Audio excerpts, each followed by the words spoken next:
بریلی کا عقیدہ ہے، لیکن یہ جھوٹ بولتے ہیں یہ سب بریلیوں کی ایجاد ہے۔ ارے پرانی کتابیں دیکھو جناب، یہ وفا الوفا امام نور الدین علی بن احمد سمہودی رحمت اللہ علیہ کی کتاب، جس کی جلد نمبر 3 صفحہ نمبر اس کا 899 899۔ یہ حدیث بڑی طویل ہے، میں اس حدیث کا تھوڑا پس منظر اوپر کا بتا رہا ہوں، پھر جو انڈر لائن جملے ہیں وہ جملے میں پڑھوں گا اور اس کا ترجمہ پیش کروں گا۔ حدیث پاک کے راوی حضرت انس بن مالک صحابی رسول، حضرت انس کہتے ہیں کہ رسول اللہ کی چچی کا انتقال ہو گیا۔ ابو طالب کی بیوی تھی حضور کی چچی، اور ان کا نام کیا تھا؟ فاطمہ بنت اسد۔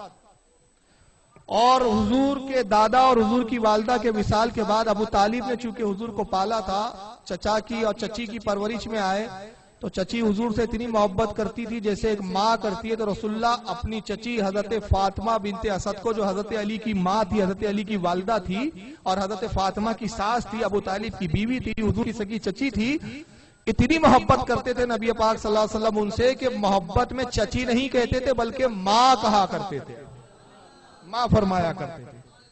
اور ان کا انتقال ہو گیا تو حضور ایسے ہی غمگین ہوئے جیسے کوئی سگی ماں کے انتقال پہ غمگین ہوتا ہے۔ حضرت انس فرماتے کہ حضور نے قبر کھودنے کا حکم دیا، چنانچہ 3 لوگوں نے مل کر قبر کھودی حضرت فاطمہ بنت اسد کے لیے، جس میں ایک تھے حضرت ابو ایوب انصاری، دوسرے تھے حضرت اسامہ ابن زید، اور تیسرے حضرت عمر رضی اللہ تعالیٰ عنہ کے آزاد کردہ غلام تھے۔ ان 3 لوگوں نے مل کر قبر کھودی۔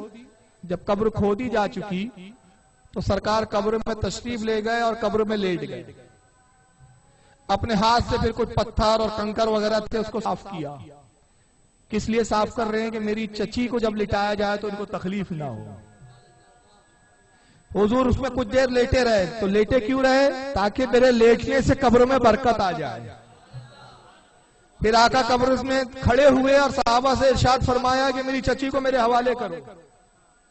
صحابہ اکرام نے حضور صلی اللہ علیہ وسلم کی چچی کو جس طرح میت قبر میں ڈالی جاتی ہے کپڑے کے ذریعے، اس طرح سے دیا۔ حضور نے اپنے دستے مبارک پہ لیا اور بڑی نرمی کے ساتھ اپنی چچی کو قبر میں رکھا۔ حضور کی آنکھوں میں آنسو تھے۔ سرکار قبر کے باہر تشریف لائے، پھر اپنے ہاتھوں کو اٹھایا اور یہ دعا فرمائی۔ اب وہ دعا آپ کو مانیٹر پہ لکھیں گے، دکھائیے ذرا۔ اب وہ ریڈ پین میں جو نشان لگا ہے وہی میں حصہ پڑھ رہا ہوں جو دعا کا حصہ۔ ثم قال، اور پھر حضور نے یہ دعا فرمائی۔ کیا دعا کی؟ اللہ الذی یحیی و یمیت وہو حی لا یموت۔ عرض کیا ہے رب کائنات، بے شک تو ہی زندہ ہے، اللہ ہی زندگی اور موت دیتا ہے، اللہ ہی زندگی کا عطا کرنے والا، اللہ ہی موت کو عطا کرتا ہے، اور وہ زندہ ہے، اسے موت نہیں۔ سب کو موت ہے لیکن اللہ کو موت نہیں ہے۔ اے رب کائنات تجھے موت نہیں ہے، تو ہی زندگی عطا کرتا ہے، تو ہی موت دیتا ہے۔ اغفر لے امی فاطمہ بنت اسد، اے پروردگار میری ماں فاطمہ بنت اسد کی بخشش فرما۔ ماں کہا اپنی چچی کو یہاں، اے پروردگار میری ماں فاطمہ بنت اسد کی بخشش فرما۔ اب کیسے فرما؟ وَوَسِّعَ عَلَيْهَا مَدْخَلَهَا، اور میری ماں کی قبر کو حد نگاہ تک وسیع کر دے، جہاں تک نگاہ جائے قبر کو کشادہ فرما دے، بڑی فرما دے۔ بے حق نبی کا وَالْأَنْبِيَاءِ الَّذِينَ مِنْ قَبْلِكَ، تجھے میں واسطہ دیتا ہوں تیرے نبی کا اور مجھ سے جو پہلے نبی گزرے ان کا بھی وسیلہ پیش کرتا۔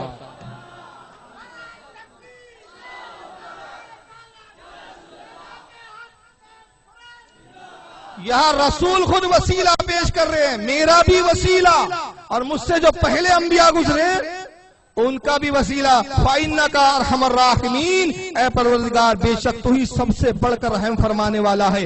تو رحم فرمانے والا بعد میں کہا، پہلے وسیلہ لیا، تو گویا اشارہ کر دیا امتیوں کو کہ اللہ رحم تب فرماتا جب اس کی بارگاہ میں وسیلہ پیش کیا جاتا ہے، وسیلے کے بغیر چارہ نہیں ہے۔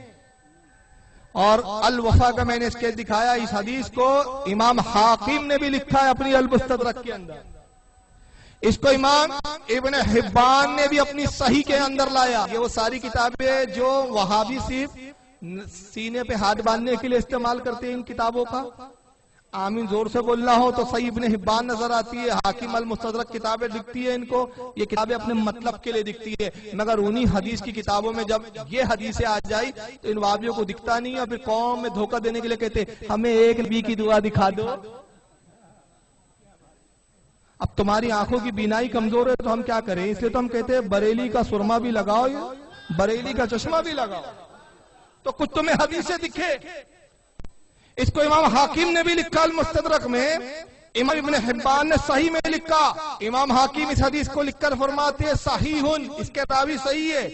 इब्ने हिब्बान कहते हैं इसके सारे रावी सही है। इमाम तबरानी ने माजुमुल कबीर में भी लिखा, माजुमुल औसत में भी लिखा, और इमाम इब्ने हिब्बान फरमाते हैं कि इस हदीस का जो एक रावी है जिसका नाम है रूह बिन साले, उस रावी के अलावा वो सिका है, सच्चा रावी है। इमाम हाकिम ने कहा वो भी सच्चा रावी है, सिर्फ उसको छोड़कर बाकी जितने रावी है सब सही बुखारी के रावी है। इसके रावी भी कैसे हैं? सब सही बुखारी के, जो इमाम बुखारी ने जिन रावियों को अपनी सही बुखारी में लाया वो बुखारी के। तो ये हदीस इनको नजर नहीं आ रही है बेचारों को। आइए एक बड़ी मशहूर किताब मैं आपके सामने पेश कर रहा हूं जिसका नाम आपने बहुत बार सुना होगा। किताब का नाम क्या है? मिशकात। अब मिशकात शरीफ किसने नहीं सुना यार? कौन सा वाज है जिसमें मुकर्रिर मिशकात का नाम ना लेता हो? कौन सा मदरसा है जहां मिशकात नहीं पढ़ाई जाती हो? तो पता चला तौसीफुर रहमान ने उस मदरसे में पढ़ा जहां कुछ पढ़ाया ही नहीं जाता था, इसलिए वो बेचारे बाहर निकल के रे अल्लाह के रसूल की नबी की एक रिवायत, एक हदीस हमें भी दिखा दो वसीले वाली।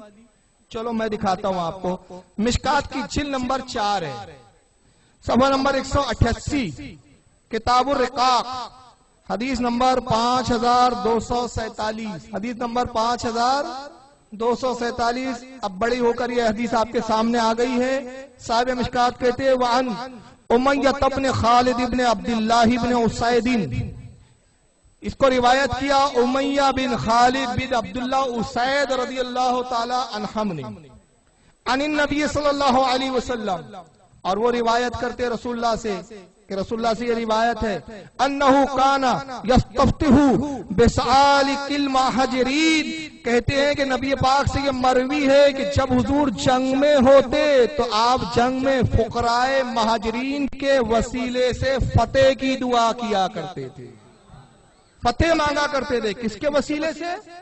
फुकराए महाजरीन। अब महाजरीन कौन थे? एक एक लफ्ज सुन दिया। फुकरा क्या थे, महाजरीन क्या थे? महाजरीन वो साहबी थे जिन्होंने मक्का से हिजरत करके मदीने को इख्तियार किया था, और फुकरा इसलिए थे कि इतने गरीब और मिस्कीन थे कि एक लिबास के अलावा दूसरा लिबास पहनने के लिए नहीं होता था।